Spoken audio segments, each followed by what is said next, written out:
अस्सलाम वालेकुम फ्रेंड्स, मैं हूं आपका टैक्स दोस्त और टैक्स होस्ट। आप देख रहे हैं टैक्स दोस्ती रिपोर्टिंग वीडियोस। आज है 17 जून 2019, 17 जून 2019 और मंडे का दिन है ये। और इसके बाद नेक्स्ट वीक है जिसमें हमारे पास एमनेस्टी स्कीम, जो इस वक्त आप स्क्रीन पे एफबीआर की पूरी एक जो है ना पेज देख रहे हैं एसेट डिक्लेरेशन का, जहां उन्होंने सारे लिंक्स दिए हुए हैं।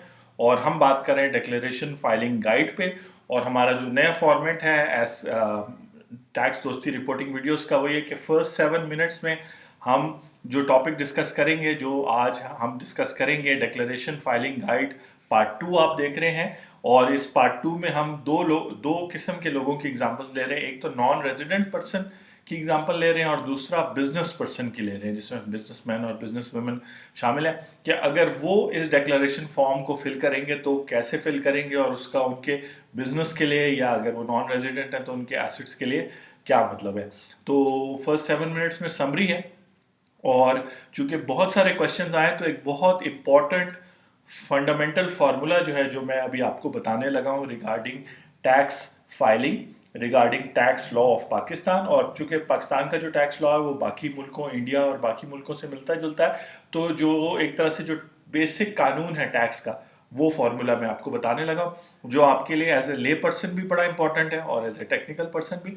तो जब आप यहाँ पे क्लिक करेंगे डिक्लेरेशन फाइलिंग गाइड पे, तो वो आपको यहाँ ले जाएगी। और हमने कल पार्ट 1 में सैटरडे को हमने ये डिस्कस किया था कि अगर आप फाइलिंग स्टार्ट करते हैं तो कैसे शुरू करेंगे, आयरस पे जाएंगे, और ये एक समरी थी पूरे प्रोसेस की। और फिर ये स्पेसिफिक जो है था कि आप डिक्लेरेशन फॉर्म ओपन करेंगे। और यहाँ तक हम पहुँचे थे कि बेसिकली आपके पास 4 ऑप्शंस हैं, और एक्चुअली 5 ऑप्शंस हैं, जिसके तहत आप मुख्तलिफ एसेट्स, एक्सपेंडिचर, सेल्स जो है ना डिक्लेयर कर सकते हैं। अब जो बेसिक फंडामेंटल असूल है और जो प्रॉब्लम आ रहा है, जिस वजह से ये एमनेस्टी आई है और प्रीवियस भी आई और शायद फ्यूचर में भी आए, वो ये है कि पाकिस्तान में जो टैक्स का कानून है, इनकम टैक्स ऑर्डिनेंस 2001, उसको, और उससे पहले इनकम टैक्स ऑर्डिनेंस 1979, और उससे पहले 21 का, और इस तरह करके कानून था। तो जब टैक्स का कानून आ जाता है तो वो टैक्स लगा देता है कुछ पर्सन्स पे। पर्सन्स का मतलब है इंडिविजुअल्स पे, बिजनेसेस पे, कंपनीज पे। और उन कंपनीज को फिर वो रिक्वायरमेंट पूरी करनी पड़ती है। लेकिन पाकिस्तान में अनफॉर्चुनेटली जितने भी फाइनेंशियल कवानीन हैं, फिस्कल कवानीन हैं, टैक्स के कवानीन हैं, उसके अलावा कंपनी बनाने के कवानीन हैं, पार्टनरशिप बनाने के कवानीन हैं, federal excise duty, sales tax के कवानीन हैं, ज़्यादातर इंडिविजुअल्स और बिजनेसेस उनको फॉलो नहीं करते और क्लियरली जो है इग्नोर करते हैं अपनी डे टू डे डीलिंग में। ना तो वो अपने अकाउंटिंग डिपार्टमेंट के थ्रू, ना इंडिविजुअली जो है वो उसको कंप्लाई करते। तो अब इतना ज़्यादा प्रॉब्लम हो गया कि कानून सारे मौजूद हैं लेकिन उस पर कोई अमल नहीं कर रहा। तो एक स्कीम आई है जिसमें कहा जा रहा है कि आप अपने डोमेस्टिक एसेट्स, आपने अगर डोमेस्टिक एसेट्स बनाए हैं ऐसी इनकम से जो एज ए रेजिडेंट आपने पाकिस्तान से या पूरी दुनिया से कमाई है, या एज ए नॉन रेजिडेंट आपने पाकिस्तान से कमाई है, वो डोमेस्टिक एसेट जो आपने बनाए हैं उन पर आप टैक्स देते। इसी तरह फॉरेन एसेट्स, अगर आप रेजिडेंट पर्सन है और आपने पाकिस्तान में या पाकिस्तान से बाहर से इनकम कमाई है, तो आप अपने वो जो फॉरेन एसेट्स आपने बनाए हैं उस इनकम से जो पाकिस्तान या पाकिस्तान से बाहर कमाई है, बीइंग रेजिडेंट, जिस साल भी आप रेजिडेंट थे, उसको आप डिक्लेयर कर दें। अगर आपने डिक्लेयर नहीं की, डिक्लेयर का मतलब है इनकम टैक्स रिटर्न नहीं फाइल की, वेल्थ स्टेटमेंट नहीं फाइल की। जो नॉन रेजिडेंट लोग हैं जिनके लिए हम ये स्पेसिफिक एग्जांपल बना रहे हैं पार्ट 2 में, उन्होंने फॉरेन एसेट्स डिक्लेयर नहीं करने जब तक वो नॉन रेजिडेंट है। जिस साल वो आके रेजिडेंट बनेंगे वो फिर फॉरेन एसेट अपनी वेल्थ स्टेटमेंट में फाइल करेंगे। तो जो बिजनेसमैन है वो कह रहे हैं कि जी हमारे पास, हमने प्रीवियस ईयर्स में बिजनेसेस किए, उस पर हमने ना इनकम टैक्स पे किया ना हमने सेल्स टैक्स पे किया, हमारे पास ये डोमेस्टिक एसेट्स हैं और ये फॉरेन एसेट्स हैं। तो जून 2018 तक तो हम ये एसेट्स डिक्लेयर कर लेंगे। तो इसका मतलब है जब हम जून 2019 के बाद सितंबर में टैक्स ईयर 2019 की रिटर्न फाइल करेंगे, तो फिर वेल्थ स्टेटमेंट में जितने एसेट्स हम ऐड करेंगे उस पर भी हमें टैक्स पे करना पड़ेगा।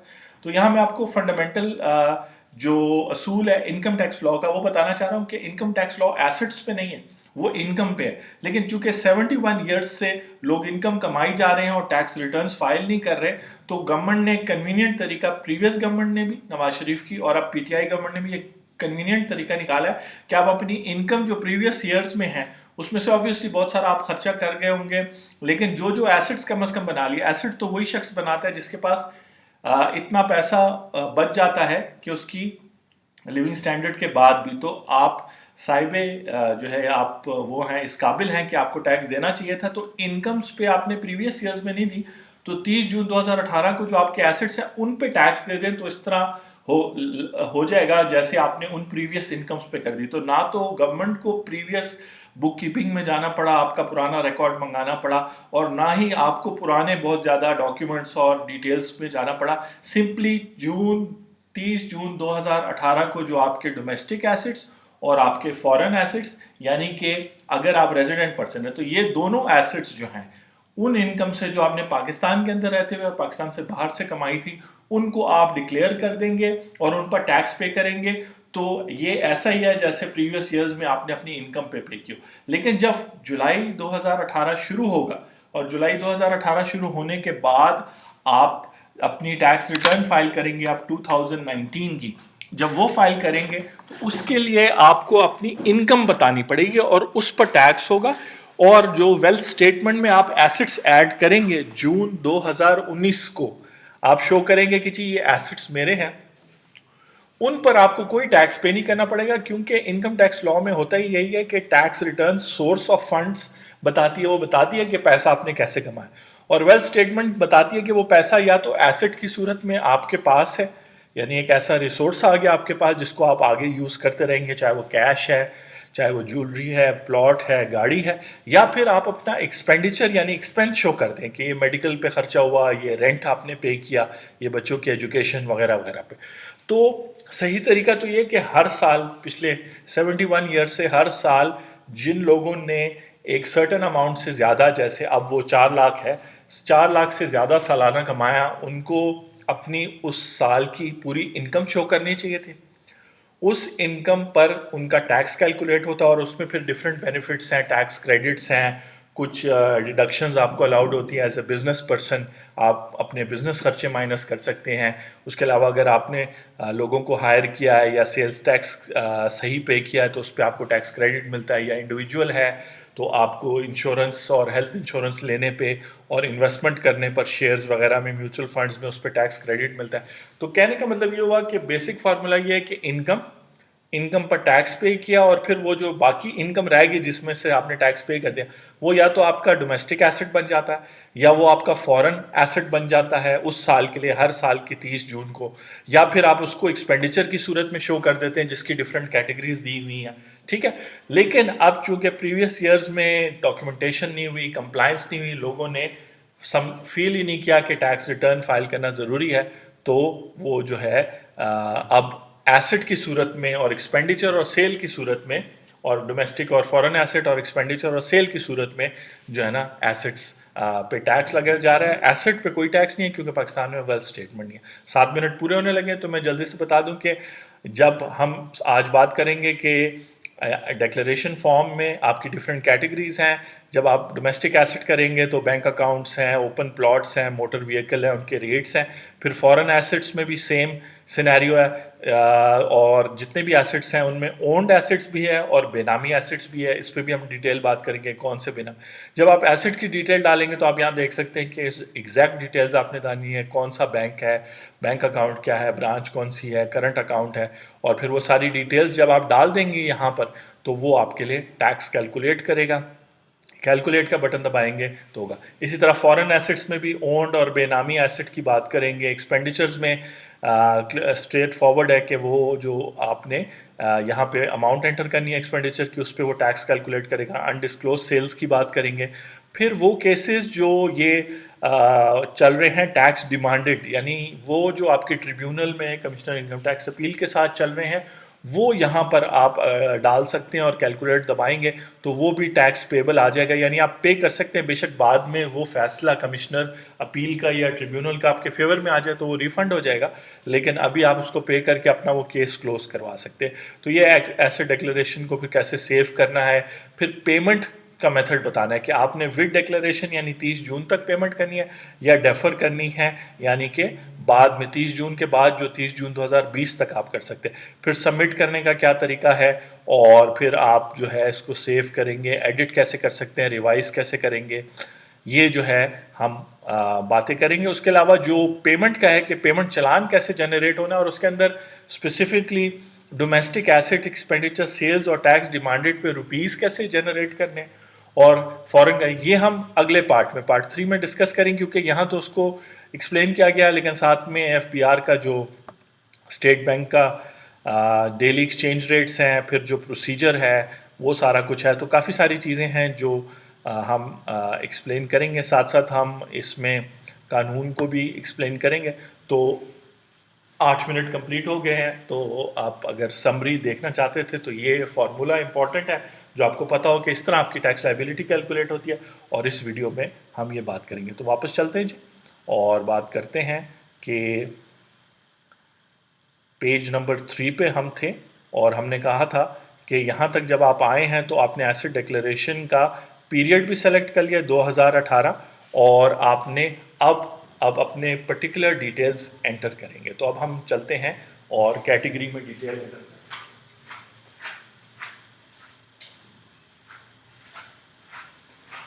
ये जो फॉर्म आप देख रहे हैं बेसिकली ये ओपन हुआ है डोमेस्टिक एसेट्स के लिए, और डोमेस्टिक एसेट में ओन्ड एसेट्स के लिए। ओन्ड एसेट्स वो हैं जो 30 जून 2018 को आपके नाम पे थे। अब इसके अंदर थोड़ी कन्फ्यूजन हो सकती है कि अगर आपके बच्चों के नाम पे थे और अगर आपकी वाइफ के नाम पे थे और वो लोग फाइलर नहीं हैं, तो लॉ ये ज़रूर कहता है कि अगर कोई इनकम किसी बच्चे के नाम पर हो, इनकम की बात कर रहा हूँ, एसेट की बात नहीं, तो वो उनके पेरेंट्स की इनकम के साथ ऐड हो जाएगी, क्योंकि ज़ाहिर बात है बच्चे ने जो 18 से कम है या वो इस पोजीशन में नहीं है कि वो इनकम अर्न कर सके। लेकिन ऐसी सिचुएशन हो सकती है जहां उसको वो इनकम आ रही हो और उसकी टैक्स रिटर्न, क्योंकि टैक्स फाइलिंग का एज से कोई ताल्लुक नहीं है, उसका इनकम से ताल्लुक है। एंड देन अगेन, जैसे आज ये गोल्डन फार्मूला बताया कि जब भी आपके नाम पे कोई इनकम जनरेट हो तो सबसे पहले क्वेश्चन आपका ये होना चाहिए कि मैंने इस साल की टैक्स रिटर्न फाइल करनी है, और किस तरीके से, किस हेडिंग के नीचे मैं फाइल करूँगा, ये जो है ना आपका सवाल होना चाहिए। और हमारी कोशिश है टैक्स दोस्ती रिपोर्टिंग वीडियोस में कि आपको जो है ना सिर्फ वो लोग जो रेगुलरली देखते हैं, हमारे सब्सक्राइबर हैं और फैंस हैं, बल्कि जो हमारे क्लाइंट्स हैं उनके लिए ये एक कांस्टेंट हमारी तरफ से फॉलोअप है उनके केस का, और एक कस्टमर सपोर्ट सिस्टम है जो हमने डेवलप करके अब हम इसको सीरियसली मतलब फुल टाइम कर रहे हैं इन वीडियोस को। और जो आप टैक्स दोस्ती के ब्लॉग के ऊपर आके कमेंट्स देते हैं और यूट्यूब चैनल पे जो कमेंट्स देते हैं, तो ये बेसिकली कस्टमर सपोर्ट हमारे एग्जिस्टिंग कस्टमर्स के लिए है और न्यू कस्टमर्स के लिए भी, कि जहाँ पर अब आप इस एमनेस्टी स्कीम के थ्रू डिक्लेरेशन करके सिस्टम का हिस्सा बन रहे हैं, तो आप चाहेंगे कि अब जब भी कोई इम्पॉर्टेंट लॉ नोटिफिकेशन, कोई नया रूल, कोई नई स्कीम आए तो उसके बारे में आपको पता होना चाहिए, चाहे आप उसमें पार्टिसिपेट करना चाहें, ना करना चाहें, या वो आपके लिए एप्लीकेबल हो या ना हो। जैसे नॉन रेजिडेंट पर्सनस ने अगर सारी ज़िंदगी as a non resident income कमाई है और पाकिस्तान में फ़ॉरेन रेमिटेंस भेजी और उनके डोमेस्टिक एसेट्स हैं, तो यहाँ पे उनको डिक्लेयर करने की ज़रूरत नहीं है। यानी उनके बैंक अकाउंट्स अगर हैं, चाहे वो PKR में रुपीज़ में हैं या फॉरेन करेंसी अकाउंट में हैं, उनके ओपन प्लॉट्स, लैंड जितनी उनके पास है उनके नाम पे, सुपर स्ट्रक्चर का मतलब है कि उसके ऊपर अगर कोई शेड वगैरह या कोई टेम्परेरी है, अपार्टमेंट्स, फ्लैट्स हैं उनके पास मोटर व्हीकल है, और इन्वेस्टमेंट स्कीम या शेयर्स हैं, और नेशनल सेविंग सर्टिफिकेट्स हैं, और इसके अलावा कोई भी और एसेट्स जो हैं कुछ चीज़ों को निकाल के, जैसे फॉर एग्जांपल ज्वेलरी वगैरह जो सिर्फ यहाँ पे है। एक सवाल हमसे पूछा गया कि जो नॉर्मल वेल्थ स्टेटमेंट है वहाँ तो ज्वेलरी, गोल्ड वगैरह शो करना है। हाँ जी, वहाँ शो करना है। यहाँ पर आप प्रेशियस स्टोन, गोल्ड और बेरर सर्टिफिकेट और प्राइस बॉन्ड नहीं शो कर सकते। एक तरह से वो आपको खुली छुट्टी नहीं दे रहे कि आप ब्लैक मनी को फ़ौरन वाइट कर लें, आपने ज़रूर शो करना है कि ये रजिस्टर्ड है। और पिछले दिनों स्टेट बैंक ने इरादा किया कि जितने भी बेरर प्राइस बॉन्ड्स हैं उनको भी रजिस्टर कर ले, तो अच्छा है, तो आप इस पर भी देख लें। तो मैं ये कह रहा था कि नॉन रेजिडेंट पर्सन ने अगर जितनी भी इनकम कमाई है वो बाहर से, पाकिस्तान से बाहर से कमाई है, और वो उस टाइम पाकिस्तान से बाहर ही थे, पाकिस्तान में नॉन रेजिडेंट स्टेटस था उनका, और उन्होंने ये सारे एसेट्स उनके पास सारे के सारे हैं, इनमें से कोई भी है, तो उन्होंने ये डिक्लेरेशन फॉर्म नहीं भरना क्योंकि उनके एसेट्स अनडिक्लेयर्ड नहीं है। अब ये जो यहाँ बैंक अकाउंट शो हो रहा है, आपने यहाँ बैंक अकाउंट, आप यहाँ पे उसमें फेयर मार्केट वैल्यू में इसकी एंट्री करेंगे। अभी हम देखेंगे यहाँ प्लस साइन दबाने से, जब आप प्लस साइन दबाएंगे तो वो आपसे पूछेगा जी हाँ बताएं टाइप क्या अकाउंट है, फिर बताएं कौन सा अकाउंट है, करंट अकाउंट है, फिर कौन से इदारे के पास है। तो ये आप सर्च जब यहाँ मैग्नीफाइंग ग्लास पे करेंगे तो एग्जैक्ट आपको जो है ना वो बता देगा कि एमसीबी की ब्रांच आप लिखेंगे, MCB bank for example Rawalpindi, तो उसमें जितनी ब्रांचेस हैं वो आएंगी, आप अपनी रेलेवेंट ब्रांच अपने शहर के मुताबिक चूज़ कर लेंगे। फिर आप आईबीएन नंबर वगैरह इसमें एंटर करेंगे, फिर जो है ये बैलेंस एंटर करेंगे डेट ऑफ डिक्लेरेशन पे, ठीक है जी। 30 जून 2018 को जो है ना क्या थी बैलेंस ऑन डेट ऑफ, फिर करेंसी करेंगे, ओपनिंग डेट क्या था, ये सारी डिक्लेरेशन जो है वो आप करेंगे और उसके मुताबिक वो टैक्स कैलकुलेट करेगा, ठीक है जी। अब इम्पॉर्टेंट बात यह है कि ये जो बैंक अकाउंट है ये कौन सा बैंक अकाउंट है, यहाँ वो बैंक अकाउंट आएगा जो आपने पाकिस्तान में रहते हुए एज ए रेजिडेंट पर्सन आपने इनकम कमाई, बिजनेस से कमाई, सैलरी इनकम कमाई, आपने और शेयर्स की ट्रेडिंग से या और कोई एक्टिविटी से आपने बिजनेस इनकम कमाई, इनकम हुई और आपने उसको डिक्लेयर उस साल नहीं की। बेशक के उस पर टैक्स अगर कट भी गया है, जैसे ये अगर अकाउंट है, करंट अकाउंट नहीं है, सेविंग है, तो इस पर हर साल टैक्स डिडक्ट भी होता रहा है, लेकिन अब इसके अंदर 30-40 लाख रुपए की अमाउंट मौजूद है जो आपने अर्न करके जमा करते रहे हैं, तो इसको डिक्लेयर करना ज़रूरी है कि इसकी जो है आपने इस पे टैक्स पे करना है। देन अगेन वो जो इनकम है, अगर आप अपनी रेगुलरली पिछले सालों में 5-10-20 सालों में अपनी टैक्स रिटर्न फाइल करते हो, उस पर थोड़ी थोड़ी अमाउंट, थोड़ा थोड़ा टैक्स उस पर बनता जाता, 3%, 5%, 10%, डिपेंडिंग के कितनी क्वांटिटी ऑफ इनकम आपने एक साल में कमाई, 4 लाख से ऊपर। अब जो है वो लमसम जो है उसमें से जो ये बैंक में पड़ा है ये उसका 50% है, 70% है उन सारी इनकम्स का जो जमा हुई हैं। तो अब आप इस एसेट पे, बैंक अकाउंट एसेट पर 4% पे करेंगे, सिस्टम खुद ही कैलकुलेट करेगा और कैलकुलेट करके इसको यहाँ पे शो कर देगा, ठीक है जी। तो हम स्टेप बाय स्टेप चलते हैं। ये कहता है कि आप कैटेगरी चूज़ करेंगे और रेलेवेंट पार्ट खुल जाएगा उसका।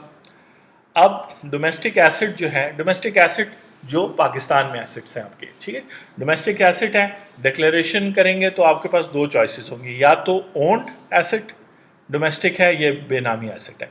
ओन्ड एसेट एप्लीकेबल आप क्लिक करेंगे तो ये पेज खुल जाएगा। ये पेज जब खुलेगा तो इसमें वो कह रहा है कि लेफ़्ट साइड पर जो है और आपका प्लस साइन नज़र आएगा, आप प्लस दबा सकते हैं। जब आप प्लस दबाएंगे तो एक और एक्शन कॉलम खुल जाएगा, ये डायलॉग विंडो खुलेगी, इसके अंदर आप रेलेवेंट एंट्रीज करेंगे, ओके दबाएंगे और ये डिटेल्स जो है ना सेव हो जाएंगी आपके पास। और फिर यहाँ पे ये जो ब्लू था पहले ये वाइट हो जाएगा। ये फेयर मार्केट वैल्यू पे आप यहाँ पे आप देखें कि वो जो बैंक अकाउंट जनरल हेडिंग थी उसके नीचे बैंक अकाउंट आपका वो जो आपने एंटर किया था वो आ गया। तो ये बेसिकली मेन हेडिंग के नीचे अब आपके पास अगर मल्टीपल बैंक अकाउंट्स हैं तो आ जाएंगे। यहाँ जब आप वैल्यू डालेंगे, ठीक है जी, वो कह रहा है you will notice following 3 buttons. तो जारी बात है यहाँ पे आपके पास एडिट का बटन आ गया, इसका आ गया इस इंफॉर्मेशन को देखने के लिए कि इस अकाउंट की डिटेल इंफॉर्मेशन जो आपने एंटर किया वो इससे, और इसको अगर डिलीट करना है गलती होगी तो डिलीट कर सकते हो। और आप फिर रिपीट कर सकते हैं अपने सारे डोमेस्टिक एसेट्स को एंटर करके, कैलकुलेट दबाएंगे तो वो आपको कैलकुलेट करके दे देगा कि amount of all values entered in the selection. वो बेसिकली ये जो टैक्स अमाउंट है यहाँ पर आप कैलकुलेट का बटन दबाएंगे तो वो आपको सारी टैक्स अमाउंट बता देगा। चीज़ें स्ट्रेट फॉरवर्ड है, लेकिन जो टेक्निकल चीज़ें हैं वो मैं फिर दोबारा सजेस्ट करूँगा कि आप ये देखें कि अगर आपका जो एसेट है पहले उसकी एक लिस्ट बनाएं, आपके पास कौन कौन से एसेट्स हैं और उन एसेट्स को जो है क्या कहते हैं वो क्या है, मतलब इस कैटेगरी के मुताबिक क्या है। क्योंकि पहले जब भी मैं बात करता हूँ मेरी कोशिश होती है कि उस टाइम पे वो टॉपिक पर बात किया जाए जब आपके सामने कोई स्क्रीन पर वो कोई विजुअल हो या कोई बात हो ताकि आपको समझ आ जाए ईजिली। तो आप बैंक अकाउंट की लिस्ट बना लें, आपके पास कितने बैंक अकाउंट्स हैं, कुछ डॉर्मेंट होंगे, कुछ एक्टिव होंगे या सारे एक्टिव होंगे, उनमें से कौन से पाक रुपीज़ के हैं, कौन से फॉरेन करेंसी के। फिर ओपन प्लॉट्स हैं, लैंड है, सुपर स्ट्रक्चर अपार्टमेंट्स हैं, मोटर व्हीकल है। अगर कोई ऐसी चीज़ है जो इस कैटेगरी में फॉल नहीं करती तो वो, अगर आपने कोई इन्वेस्टमेंट की है, शेयर्स वगैरह है, वो उधर आ जाएगी, वरना वो अदर एसेट्स में आ जाएगा। बिजनेसमैन जो है वो अपने डोमेस्टिक स्टॉक जो है वो अदर एसेट्स में डालेगा। अब वही वाली बात है ना कि आपने कारोबार शुरू किया, हो सकता है आपने 50,000 25,000 रुपए से आज से 1992 में कारोबार शुरू किया हो, जो उस टाइम पे बहुत वैल्यू थी। उसके बाद वो 25,000 का जो स्टॉक है वो मुनाफा, आप 25,000 का स्टॉक कामयाबी से बेचते गए और उसमें मुनाफा ऐड होता रहा, अगर 5-10% के हिसाब से भी, तो वो अब जो है शायद 2 करोड़ का आपका पास स्टॉक है, या 10 करोड़ का है, या 25 लाख का है।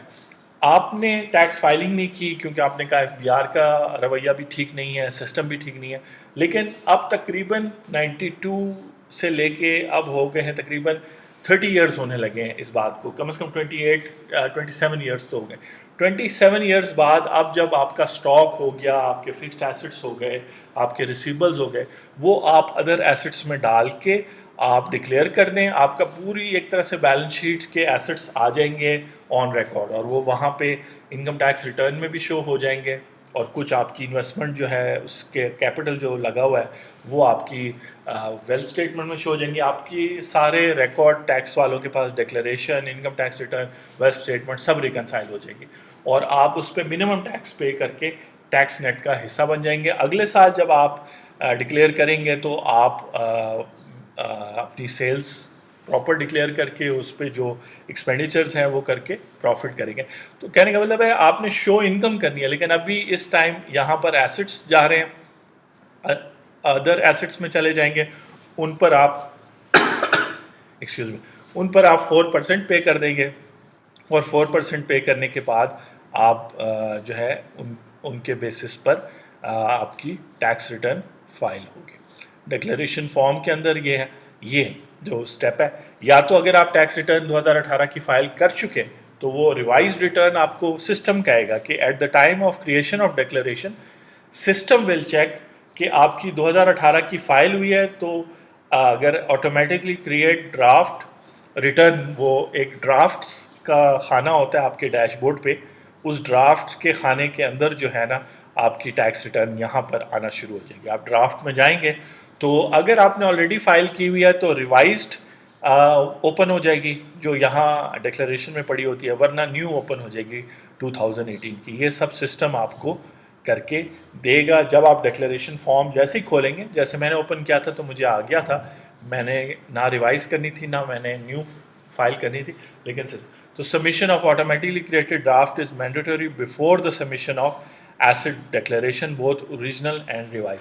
यानी कि आप डिक्लेरेशन के साथ साथ जो है इस वर्डिंग से तो ये लगता है कि जो आपका ड्राफ्ट क्रिएट होगा, यानी आपकी टैक्स रिटर्न या तो रिवाइज्ड या न्यू जो ओपन होगी आपके ड्राफ्ट्स के सेक्शन में, जब आप डिक्लेरेशन फॉर्म को चूज़ करेंगे तो जो है वो सबमिट करेंगे, उसके बाद डिक्लेरेशन आप सबमिट करेंगे। जब आप डिक्लेरेशन सबमिट करेंगे तो या तो साथ में आप वो सबमिट करेंगे पेमेंट, या फिर आप डेफर कर देंगे पेमेंट को। ठीक है जी, जैसे हमने यहाँ बात की थी शुरू में कि जब आप एक दफ़ा सारे एसेट्स और डिटेल्स कर लेंगे तो यहाँ आप बताएंगे कि विद डिक्लेरेशन है या विदाउट डिक्लेरेशन है।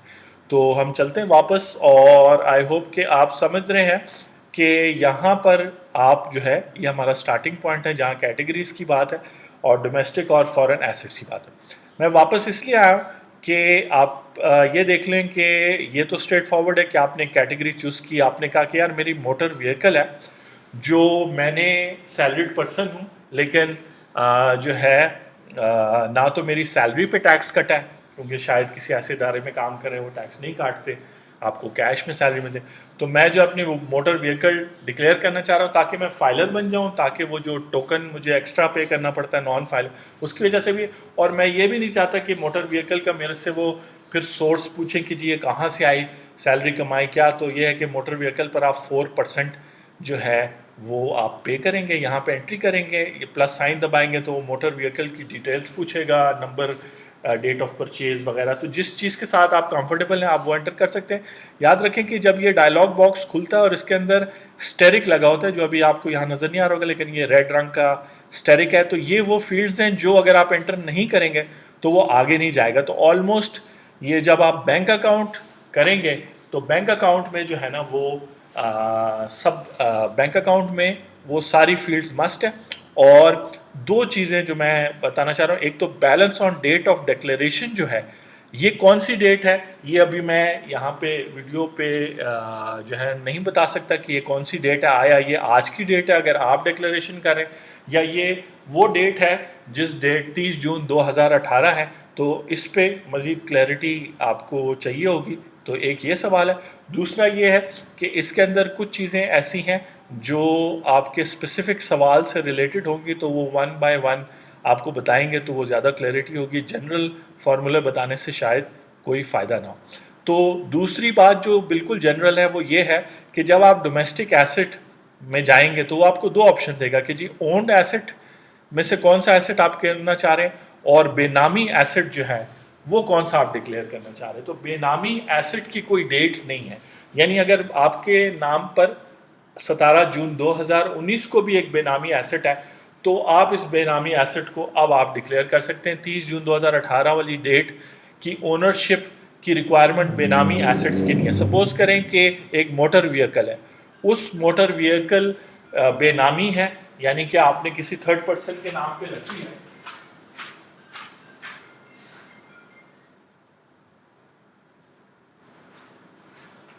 तो उसमें यह है कि आप उसको डिक्लेयर कर सकते हैं। उसमें 30 जून 2018 की कैद नहीं है। और बेनामी एसेट को फिर ऑब्वियसली आपने जब डिक्लेयर कर दिया गवर्नमेंट को तो फिर आप अपने नाम पे करें, उसका ट्रांसफ़र फीस वगैरह जो है। आइडियली तो मैं सजेस्ट करूंगा कि जितने बेनामी एसेट्स हैं उनको आप पहले अपने नाम पे कर दें, बेनामी एसेट डिक्लेयर ही ना करें, सारों को ओन्ड एसेट की कैटेगरी में करें। लेकिन अगर टाइम की कमी है या कोई कन्फ्यूजन है तो फिर आप बेनामी एसेट्स को भी डिक्लेयर कर दें, जैसे मोटर व्हीकल है, कोई ओपन प्लॉट है। अब ये सब बेनामी तब हैं जैसे हमने एक्सप्लेन किया था अपनी वीडियो में कि पैसे भी आपने दिए और बेनिफिट भी आपको मिल रहा है, अभी का प्रेजेंट बेनिफिट या फ्यूचर में भी बेनिफिट आपको मिलेगा, लेकिन है किसी और शख्स के नाम पे, और वो शख्स ना तो आपके फादर मदर स्पाउस चिल्ड्रन या कोई भी फैमिली मेम्बर नहीं है बल्कि कोई थर्ड पर्सन है। अब इसमें नॉर्मली बेचारे ड्राइवरों और वर्कर्स का नाम लिया जाता है, तो कहने का मतलब ऐसी अननोन या थर्ड पर्सनस के नाम पे जो आप उसके साथ ब्लड रिलेटेड नहीं है, तो उन लोगों के नाम पर वो जो एसेट्स हैं वो बेनामी एसेट्स हैं, बेशक उनके नाम पे, लेकिन उसका बेनिफिट आपको होगा। तो आप बेनामी एसेट्स को, टाइम की कमी है तो यहाँ पे बेनामी एसेट के टैब को क्लिक करेंगे तो सारे आ जाएंगे।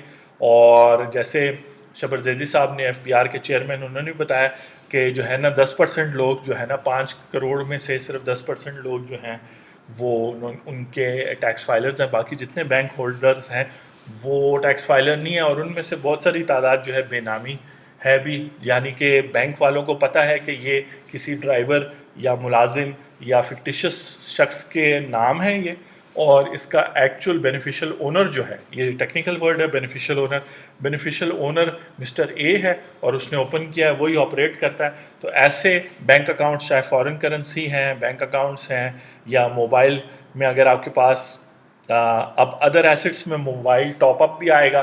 बहुत सारे हमारे यहाँ हजरात जो करप्शन करते हैं, ख़ास तौर पे जो लोअर लेवल के स्टाफ है गवर्नमेंट का या प्राइवेट सेक्टर का, तो वो मोबाइल बैलेंस की सूरत में जो है तकरीबन 30, 40, 50 लाख रुपए का बैलेंस हर टाइम अपने पास रखते हैं, लाखों रुपए का बैलेंस, और उसी बैलेंस को फिर वो ट्रेड करते हैं। तो वो बैलेंस अगर डिक्लेयर करना है आपने कि जी आपके फ़ोन में जो है ना 40 लाख का या 2 करोड़ का बैलेंस पड़ा हुआ है, तो वो आप डिक्लेयर करके उस पर 4% पे कर सकते हैं। फिर होपफुली आपसे जो है ना पूछगछ नहीं होगी, लेकिन अगर आपने क्रिमिनल एक्टिविटी से उसको कमाया है तो फिर है। क्रिमिनल एक्टिविटी फ़र्क है, सिविल एक्टिविटी फ़र्क है, और ये सारी इन्फॉर्मेशन जो आप लेते हैं इसके लिए फिर आप बाद में advocate, legal consultants, tax consultants, इनसे ज़रूर रब्ता करें। और फॉर्म फिल करने का और इसकी जो लॉजिक है वो आपको एक्सप्लेन की जा रही है इन लाइट ऑफ जो हमारे कस्टमर्स ने और हमारे व्यूअर्स ने जो हमसे क्वेश्चंस पूछे हैं, उनके सवाल को कॉन्टेक्स्ट में जवाब देने के लिए ये हम एक्सप्लेन करें। तो बेनामी, आई होप कि अब आपको मज़ीद क्लियर हो गया होगा कि बेनामी क्या है और कैसे आप उसको एंटर करेंगे। आगे चलते हैं। जब आपने वैल्यूज़ एंटर कर ली तो कैलकुलेट उस पेज पे दबाएंगे तो ओन्ड एसेट के पेज पे कैलकुलेशन आ जाएगी, टैक्स अमाउंट आ जाएगा, फेयर मार्केट वैल्यू आपकी आ जाएगी। फिर अनडिस्क्लोज एक्सपेंडिचर पे हमने कल बात की थी कि वो ऐसे एक्सपेंडिचर्स हैं जो आपने उस इनकम से कमाई थी, देन अगेन जिससे आपने एसेट्स तो नहीं बनाए, लेकिन आपने मतलब आपने प्लॉट तो नहीं लिया, लेकिन आपने 20 लाख रुपए जो है ना शादी का खर्चा किया, या आपने शायद 50 लाख रुपए एजुकेशन पे खर्च किया बच्चे के, तो उसको बाहर मुल्क से डिग्री मिली, वो बहुत अच्छी बात है। लेकिन आपने वो जो इनकम कमाई थी, अगर आप उसको डिस्क्लोज़ अभी नहीं करेंगे उस एक्सपेंडिचर को, तो जब टैक्स वालों को इन्फॉर्मेशन मिलेगी, क्योंकि वो पैसे अगर बाहर रिमिट हुए हैं बैंकिंग चैनल के थ्रू, आपके आईडी कार्ड के साथ वो लिंक्ड हैं या वगैरह वगैरह, तो जो है उनके पास इंफॉर्मेशन आएगी, तो उनके पास ये पावर है कमिश्नर के पास आपके एरिया के, कि फिर वो आपसे पूछे और फिर इस पर 100% पेनल्टीज़, 50 लाख पे 100% पेनल्टी, एक मज़ीद 50 लाख पेनल्टीज़ लगा के, और फिर पूरा केस चले, और आप अगर उसको प्रॉपरली एक्सप्लेन ना कर सकें, खासतौर पे अगर बहुत बड़ी अमाउंट्स हो, तो फिर आपको प्रॉब्लम होगा। तो अभी आप डिस्क्लोज करके अपनी टैक्स रिटर्न फाइल। अब अनडिस्क्लोज एक्सपेंडिचर जो है वो लोग भी करते हैं जो इनकम नहीं कमाते, क्योंकि हमारे कंट्री में इंडिया की तरह ऐसा पॉसिबल बिल्कुल है कि घर के जो बड़े जो कोई जॉब नहीं कर रहे, कोई इनकम सोर्स उनकी नहीं है, लेकिन जितने बच्चे हैं उनके, जितने लोग हैं फैमिली में, वो उनको पैसे देते हैं और वो खर्चा करते हैं। अब इम्पॉर्टेंट बात यह है कि सबसे पहले अगर आपने खुद ये इनकम कमाई है और ये खर्चे किए हैं, तो आपके पास मौका है आप इसको अनडिस्क्लोज एक्सपेंडिचर करें। अगर ये पैसे आपको एज ए फैमिली के हेड के तौर पे मिले और आपने ये फिर एक्सपेंडिचर्स किए हैं, तो उसकी टैक्स इम्प्लीकेशंस कुछ और है, देन अगेन वो डिस्कशन एक सेपरेट है। तो कोशिश करें कि सबसे पहले स्कीम से वो लोग फ़ायदा उठाएं जिन्होंने इनकम खुद अर्न की थी और उन्होंने एक्सपेंडिचर्स किए थे बड़ी अमाउंट के प्रीवियस ईयर्स में, और उन्होंने टैक्स रिटर्न फाइल नहीं की, क्योंकि इनकम टैक्स रिटर्न उसने फाइल करनी है जिसने 4 लाख से ज़्यादा साल का कमाया। अगर आपने कमाया किसी भी एक साल में भी, पिछले 10 सालों में से भी एक साल में भी अगर आपने 4 लाख से ज़्यादा कमाया और आपने उस पर टैक्स नहीं दिया, और या एसेट्स बनाए या एक्सपेंडिचर्स किए, तो ये स्कीम आपके लिए। अब आते हैं जो नॉन रेजिडेंट पाकिस्तानीज़ हैं, वो पैसे भेजते हैं, तो फॉरेन रिमिटेंस जो है ना, इनकम टैक्स लॉ के मुताबिक इनकम नहीं है। तो वो जो पैसे आपने घर भेजे हैं और फिर घर वालों ने खर्चा किया, या आप खुद लाए हैं और आपने खर्चा किया, तो वो जो है ना इनकम नहीं है, तो उससे जो एक्सपेंडिचर किए हैं वो अनडिस्क्लोज एक्सपेंडिचर नहीं है।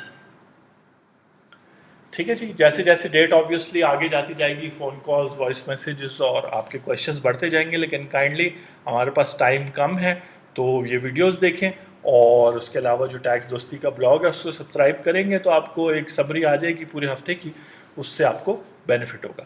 अनडिस्क्लोज सेल्स जो है ना बिजनेस पर्सनस के लिए है, और उस पे जो है अनडिस्क्लोज एक्सपेंडिचर पे 4% आपने पे करना है। पूरा एक्सपेंडिचर जो आपने किया वो यहाँ डिस्क्लोज कर दें। अच्छा, इससे रिलेटेड डॉक्यूमेंटेशन, बिल्कुल हर चीज़ से रिलेटेड आपके पास डॉक्यूमेंटेशन होनी चाहिए, चाहे टैक्स वाले आपसे सवाल पूछे ना कि नहीं, क्योंकि आपने फिर करेक्ट फिगर लिखनी है। ये लिखनी है वैल्यू एज पर सेल्स टैक्स। और तो ये वाला खाना थोड़ा टेक्निकल है। और अनडिस्क्लोज सेल्स क्या है, यानी कि वो सेल्स जो आपने अपने कारोबार में की हैं लेकिन डिस्क्लोज नहीं की, उस पर सेल्स टैक्स आपने कस्टमर से कलेक्ट नहीं किया। इसी तरह फेडरल एक्साइज ड्यूटी FED, तो वो यहाँ आप एंटर करेंगे वैल्यू, उस पर 2% कैलकुलेट होगा, और यहाँ subject to sales tax FED है।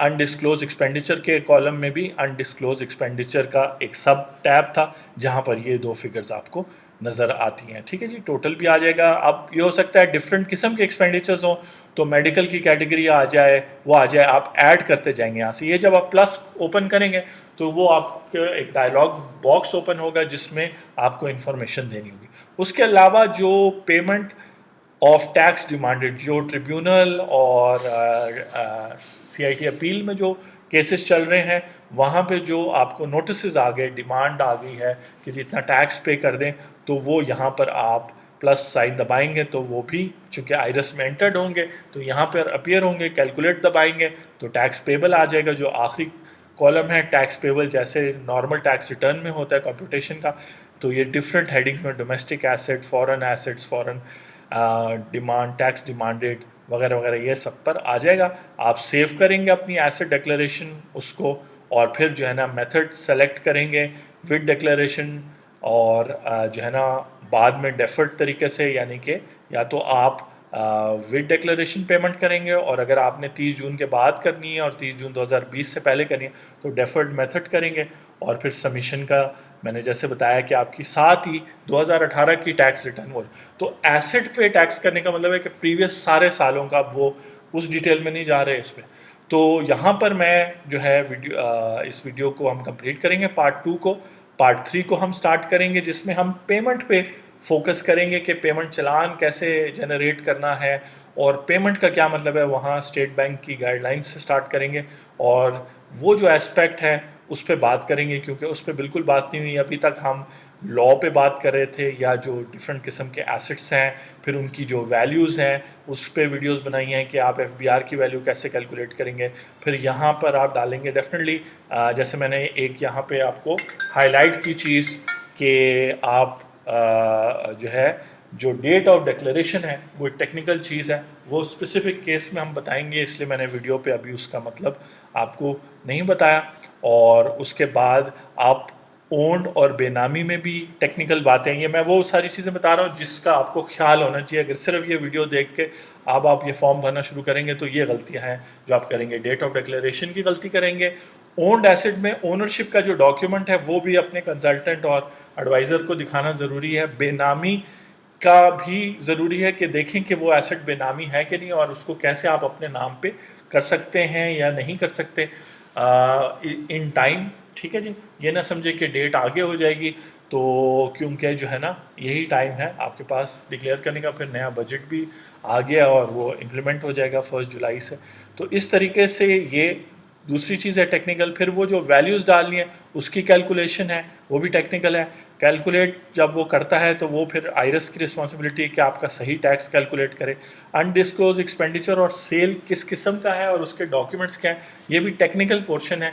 तो आपके कंसल्टेंट के मशवरे के बगैर ये पॉसिबल नहीं होगा। और वो जो ट्रिब्यूनल या सीआईटी में अपील में जा रहा है वो तो डेफिनेटली आपका जो कंसल्टेंट और एडवोकेट आपका ये केस कर रहा है उसके साथ डिस्कस करेंगे कि आया हमें ये फैसिलिटी अवेल करनी चाहिए कि नहीं। कोशिश करें अपने सारे एसेट्स एक्सपेंडिचर्स सारा कुछ करें, और कैश आपका ट्रांसफ़र ऑफ एसेट्स पे भी लगेगा, डॉक्यूमेंटेशन पे लगेगा, कंसल्टिंग फी पे लगेगा। तो एकदम से आपका हो सकता है बजट आउट हो जाए, लेकिन ये वन टाइम बेनिफिट हो रहा है। गोइंग फॉरवर्ड जो है क्या कहते हैं, फिर हो सकता है कि जो टैक्स लॉ अगर आपको आइडेंटिफाई करता है कि आपके पास बेनामी एसेट्स हैं, वो हैं, तो जो है आप फिर उसमें कर सकते हैं। अच्छा जी, तो वीडियो को यहाँ रोकेंगे, वरना तो कॉल्स वाले भी नाराज़ होंगे जो कॉल्स करते हैं कि जी हमारी कॉल्स नहीं ले रहे। तो मैं हूँ आपका टैक्स मेज़बान और टैक्स दोस्त। आप देख रहे हैं asset declaration for businessman, business women and non resident के how they will file their declaration under asset declaration ordinance part 2। और आज है 17 जून 2019। आपसे जल्द मुलाकात होती है। Thank you.